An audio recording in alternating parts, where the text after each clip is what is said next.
Oh! Is this a holdup?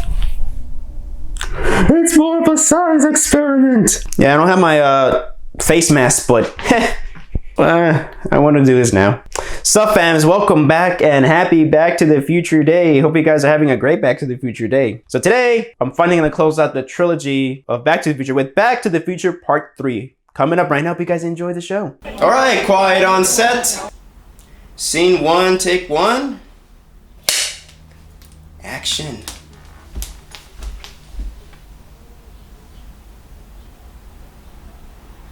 So before I get on to the review, just want to let you guys know that if you guys like this video, make sure you guys leave a like, comment, and subscribe. Make sure you share with your friends. And make sure you guys hit that bell for notifications because, well, it helps my channel a lot. And also, I'm going to try to keep this as spoiler-free as I can and quick as I can. So I'm going to give you guys another vague review because I know there's a couple of people out there that haven't seen any of the movies and I want to have them be surprised for themselves. I'm actually going to cover the entire trilogy again someday in more detail, more of an essay. But don't hold your breath right now of it coming up very soon, maybe mid to late next year. So yeah. Alright, so now let's get on with the review. Back to the Future Part 3 is once again directed by Robert Zemeckis and it stars once again Michael J. Fox, Christopher Lloyd, Thomas F. Wilson, Leah Thompson, Elizabeth Shue, and Christopher Lloyd. Ah man, that sucked. I didn't mention Christopher Lloyd. I also forgot to mention Mary Steenburgen, and she is so adorable in this film. So the story goes that it picks up right after the events of the cliffhanger ending of Part 2, where Doc gets struck by a bolt of lightning while trying to go back in time. While he was flying at the sky, he gets struck by a bolt of lightning, and well, he goes back in time. But since the DeLorean was glitching at the time, he goes back at the time in 1885. So Marty gets a letter from Doc from the year 1885, and he tries to once again seek help from 1955 Doc in order to go back in time in 1985. But as they were repairing, so 1885 Doc hides the DeLorean and they try to repair it back. But they try to repair it back. Well, says they do on the process, they stumble across a graveyard and there's a gravestone that shows Emmett Brown. Yeah, so Doc gets killed in 1885 by Buford Mad Dog Tannen. So Marty goes back to 1885 to save Doc once and for all, while at the same time trying to find a way to go back to 1985 since they did restore that timeline, but they got to go back to 1985. Unfortunately, he stumbles across Native Americans that shoot down the fuel or gas line of the DeLorean, and well, they have to find an alternative way to hit 88 miles per hour. So yeah, that is basically the plot, and well, it does seem a bit simpler compared to the second one, but heck man, I freaking love this movie. Actually, out of the 3 movies, I don't know why this one makes me laugh the most. So let's just get on what I really love, because again, I don't really have a problem with this film at all. So again, the relationship between Marty and Doc elevates here, where you basically, if you ever watched my Part 2 review, is that Marty has anger issues, and well, Doc tries to have a talk with him that because you have so much anger issues, you got into that car accident, and well, that's how your hand got messed up. And also, you said you need to learn how to control your anger, man. You need to learn how to stop getting mad when people call you chicken. And also, it shows how much, and also this movie shows how much Marty cares for Doc, because Marty could have went back to 1985 easily, but he wants to go back and save Doc because that's his best friend. He cares about him so much, so he wants to go back to 1885 to save him. I also love how the set was built. Since it takes place in the Wild West in 1885, it looks like the Wild West. I think it was Gene Siskel. Yeah, Gene Siskel basically said it looks too much like a sound stage that looks like a Wild West stage or whatever. And I'm like, I don't know. Luckily, Roger Ebert disagrees, and I agree with Roger Ebert. It looks like a real Wild West. Or was it the other way around? I don't know. And also Clara, who again Mary plays. I love that because she was about to get killed in a wagon in the ravine. Well, then again, Doc saves her and they fall in love. But actually, Doc creates an alternate timeline now that Clara, because there was like a funny little legend that the school kids made fun of that Marty knows. Unfortunately, well, it's not gonna exist anymore because Clara's saved. But luckily, Clara's adorable. I also love the chemistry between Doc and Clara here. And it's just so cute. When you see them talk and just have those romantic moments, you just really feel, it really feels genuine. And man, another reason why I love this movie is because Buford Mad Dog Tannen, one of Biff Tannen's ancestors, and man, I just love him. Mad Dog.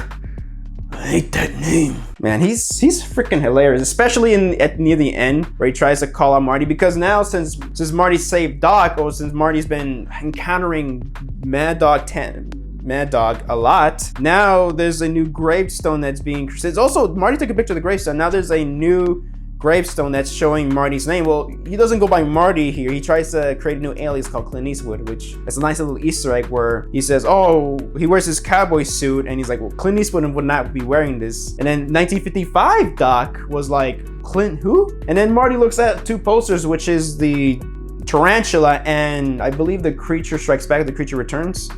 There's one of the Creature from the Black Lagoon sequels, and he just points at him and he's like, that's right, you haven't heard of him yet. Damn, Marty knows his movie stuff. So basically, since Marty saved Doc, now instead of Doc dying, now it's gonna be Marty dying. Well, that's another piece of conflict. I also love the climax where they're trying to push 88 miles per hour because they try to use, instead of just using the car since it cannot accelerate, they use the locomotive train and just to make them push to 88 miles per hour. And it's just freaking awesome. It's actually pretty intense, really. It's also nice to see Marty meet some of his ancestors. Leah Thompson plays, I think, is one of his great grandmothers. And Michael J. Fox also plays a past self of Marty, who is basically the husband of her. And man, he basically is the McFly, the first ever McFly to come to America. And also they try to give them they try to give him tips on, well, fighting is not the way to go. But then again, when Marty tries to confront Mad Dog, they also get inspired a bit by, well, in such bad situations, you also got to stand up for yourself. And basically in life and death situation, you got to stand up for yourself, which is great. It's not a meat-headed message. It's more of an inspirational message that, well, violence is not the thing, but when you have to, when it's life and death, you're gonna have to stand up for yourself. Once again, I love the Western score by Alan Silvestri. It's just phenomenal. I actually listen to that a bit more than the first two scores of the film. Yeah, I listen to movie soundtracks. And also, even though this was shot in 1.85 to 1 standard aspect ratio, it was shot so beautiful, it makes it like a bigger film. I freaking love it. Yeah, basically the reason why I laugh at this movie mostly because, well, Mad Dog Tannen Buford, he's freaking hilarious. Especially, and also those little bro moments with Marty and Doc when Clara's in the same scene is pretty cool. And also when Doc takes a shot of whiskey, since he can't handle his alcohol, he just boom, eats shit on the ground. That's freaking hilarious. Well, he's in the bar, but his face first slams on the table. It's freaking hilarious, and it's great timing. Christopher Lloyd creates great timing with his comedic slapstick. It's awesome. I mean, and also Buford Tannen. Once again, one last joke. I just love it when he threatens Marty, just like, I'm gonna go hunt you down like a duck, like a dog. And one of his henchmen, one of his boys, dog for you, Buford. Hunt you down like a dog. Let's get out of here, guys. Let these Texans enjoy them party. Love it. So, if I were to give the film a rating, of course I give it a 5 out of 5. Masterpiece, just as the first two. So that's my review for Back to the Future Part 3. Hope you guys enjoyed the video. So this is Happy from Hype Productions signing off, and I hope you guys enjoyed the show. And one last time, happy Back to the Future Day. You know it's not 2015, but yeah.